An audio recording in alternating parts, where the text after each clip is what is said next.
వ్రతశాల ఇది నా యేసు నివసించశాల. దేవునికి స్తోత్రములు కలుగునుగాక, దేవునికి మహిమ కలుగునుగాక. సర్వశక్తిమంతుడైనటువంటి దేవాతి దేవుడు మనందరినీ ప్రేమించి ఆయన ఇచ్చినటువంటి శుభదినాన్ని బట్టి దేవదేవుని స్తుతిస్తూ ఉన్నాను. మీ అందరికీ శుభములు వందనములు తెలియజేస్తున్నాను. ప్రియులారా, ప్రతి ఉదయమున బెతెస్దా ఉదయకాల ప్రార్థనా గుట్టలు అనే కార్యక్రమం ద్వారా దేవుడు మనందరితో మాట్లాడుతున్నాడు.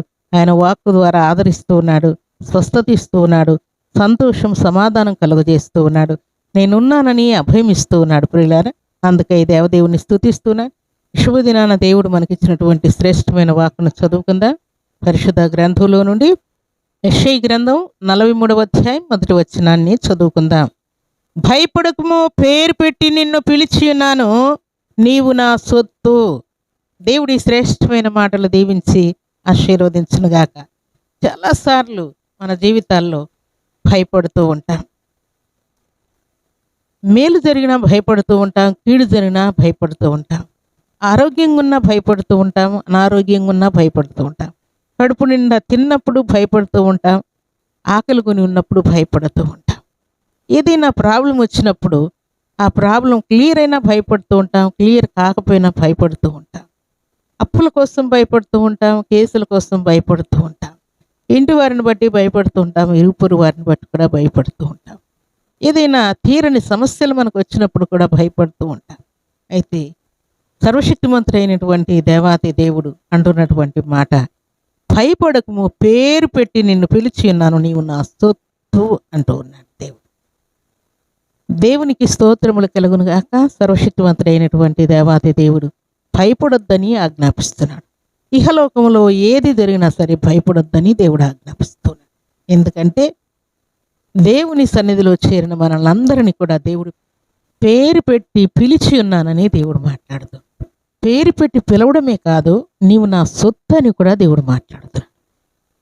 దేవుని సన్నిధానంలో చేరినటువంటి దేవుని బిడ్డలమైన మనం, రాజులు, అధికారులు, ప్రధానులు ఎవరైనా మనల్ని పేరు పెట్టి పిలిస్తే, అంతమందిలో అంత పెద్ద ఆయన, అంత గొప్ప వ్యక్తి నన్ను పేరు పెట్టి పిలిచాడని మనం చాలా గర్వంగా ఫీల్ అవుతూ ఉంటాం. ప్రియులారా, భూమిని ఆకాశమును కలుగు చేసినటువంటి దేవుడు, మాట చేత సర్వ సృష్టిని కలుగు చేసినటువంటి దేవుడు, మన కోసం భూమి మీదకి దిగివచ్చిన దేవుడు, మానవునిగా జీవించిన దేవుడు, ఇంత గొప్ప దేవుడు మనల్ని భయపడొద్దని ఆజ్ఞాపిస్తూ ఉన్నాడు. అలాగే పేరు పెట్టి నేను పిలిచి ఉన్నానంటున్నాడు. నా సొత్తు నీవని దేవుడు మాట్లాడుతున్నాడు. దేవునికి స్తోత్రములు కలుగునుగాక. ఇంత గొప్ప దేవుడు, ఇంత ఘనుడైన దేవుడు మనల్ని భయపడొద్దంటా ఉంటే, అలాగే పేరు పెట్టి పిలిచి ఉన్నానంటుంటే, నా సొత్తని దేవుడు మాట్లాడుతూ ఉంటే, ఇహలోక సంబంధమైనటువంటి వాటికి మనం భయపడవలసిన అవసరం లేదని దేవుడు మాట్లాడుతున్నాడు. అలాగే పేరు పెట్టి నిన్ను పిలిచి ఉన్నానన్న సంగతిని మర్చిపోవద్దని దేవుడు జ్ఞాపకం చేస్తున్నాడు. నీవు నా సొత్తని కూడా దేవుడు జ్ఞాపకం చేస్తున్నాడు. అందుకే పరిశుద్ధ గ్రంథంలో కీర్తనల గ్రంథం 4వ అధ్యాయం 3వ వచనం మనం చదువుకుంటే, యెహోవా తన భక్తులను తనకు ఏర్పరచుకొనుచున్నాడని తెలుసుకొనుడి, నేను యెహోవాకు మొరపెట్టగా ఆయన ఆలకించును. తన కొరకు తన ప్రియబిడలమైన మనల్ని దేవుడు ఏర్పరచుకున్నాడంట. ప్రియులు, ఎక్కడి నుండి? సంఘంలో నుండి, సమాజంలో నుండి, కుటుంబంలో నుండి, ఇహలోక సంబంధమైనటువంటి వ్యక్తుల్లో నుండి దేవుడు మనల్ని ఏర్పరచుకున్నాడు.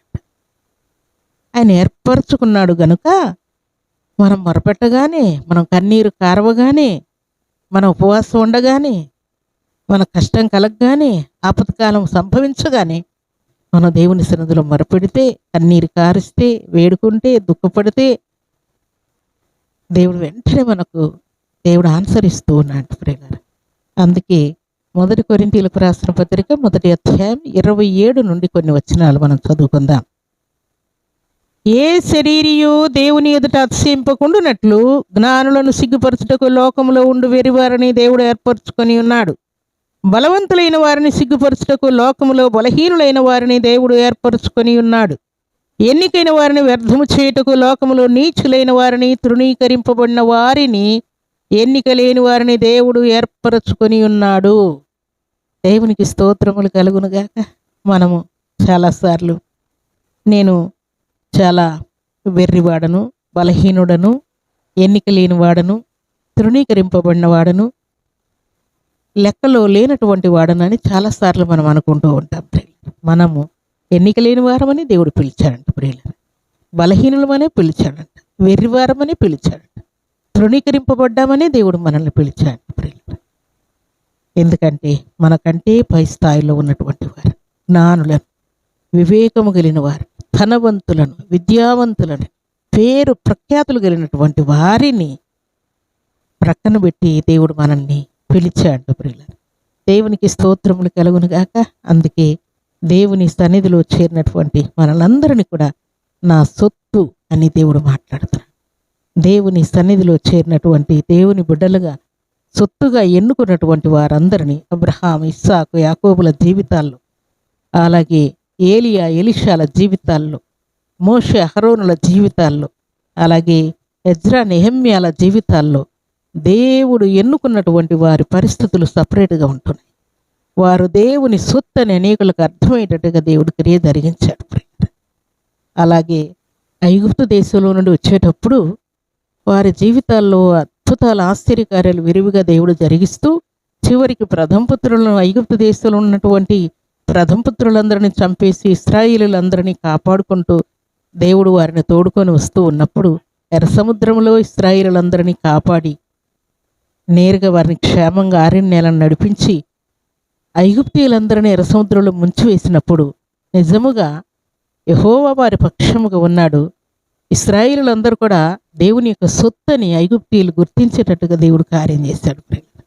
దేవునికి స్తోత్రములు కలుగునుగాక.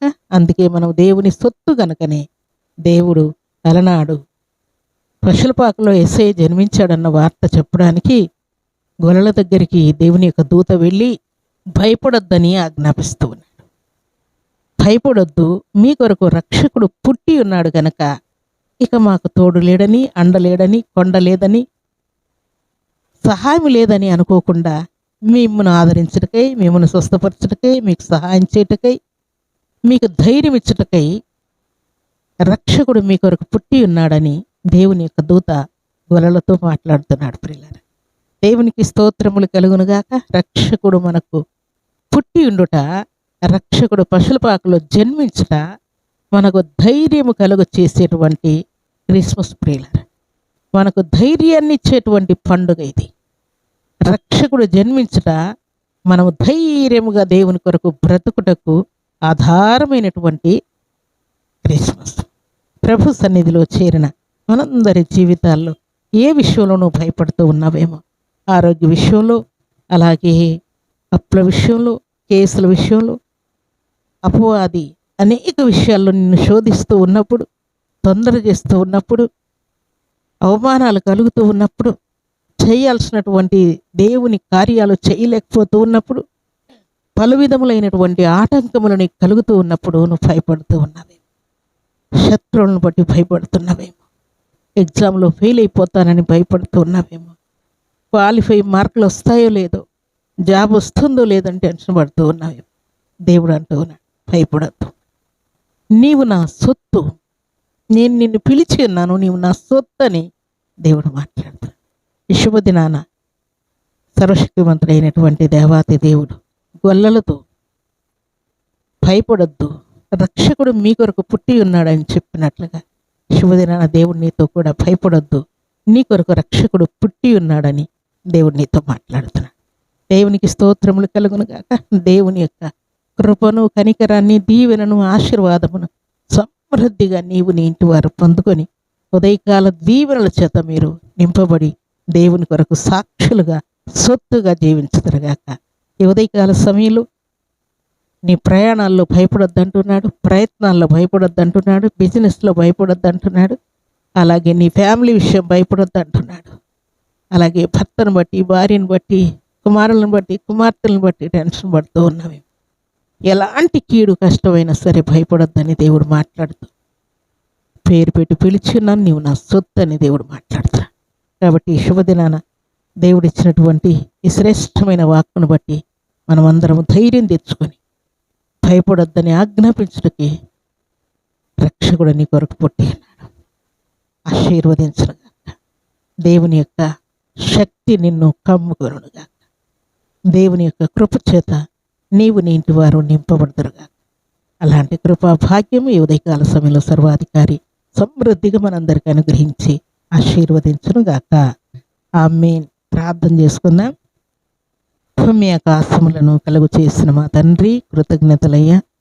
శుభదినాన పరిశుద్ధమైన మీ సన్నిధిలో చేరిన మనందరినీ మీరు జ్ఞాపకం చేసుకుని తండ్రి, మీరు మాట్లాడినటువంటి శ్రేష్టమైన వాక్కును బట్టి కీర్తి పేరు పెట్టి నేను పిలిచిన నీవు నా సొత్తని మీరు మాట్లాడారు. కోట్లాది వందనాలు.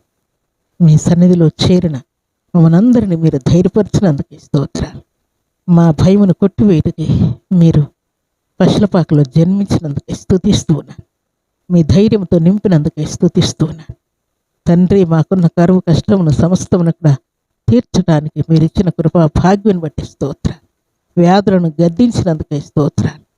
ఎగ్జామ్లో కృపనిచ్చినందుకు స్తోత్రాలు. టెట్లో క్వాలిఫై మార్కులు ఇచ్చి డిఎస్సిలో మీ బిడ్డలకు జాబ్స్ ఇచ్చి సంతోషపరిచినందుకు స్తుతిస్తున్నాను. హల్లెలూయా రాజా, మీ స్తోత్రాలు. మీ బిడ్డలను ఆశీర్వదించి మీ కృపల చేత, దీవెనల చేత, ఆశీర్వాదం చేత నింపినందుకు స్తుతిస్తూ మీ కృపగల హస్తములకు బిడ్డలందరిని అప్పగించుకుంటూ ఈ దినము తండ్రి బర్త్డేలు, మ్యారేజ్లు జరుపుకున్న బిడ్డలకును దీవెన, ఆశీర్వాదం, శుభం దయచేయమని యేసుక్రీస్తు అతి పరిశుద్ధమైన నామములో స్తుతించి ప్రార్థించి వేడుకుంటున్నాము తండ్రి. ఆమేన్.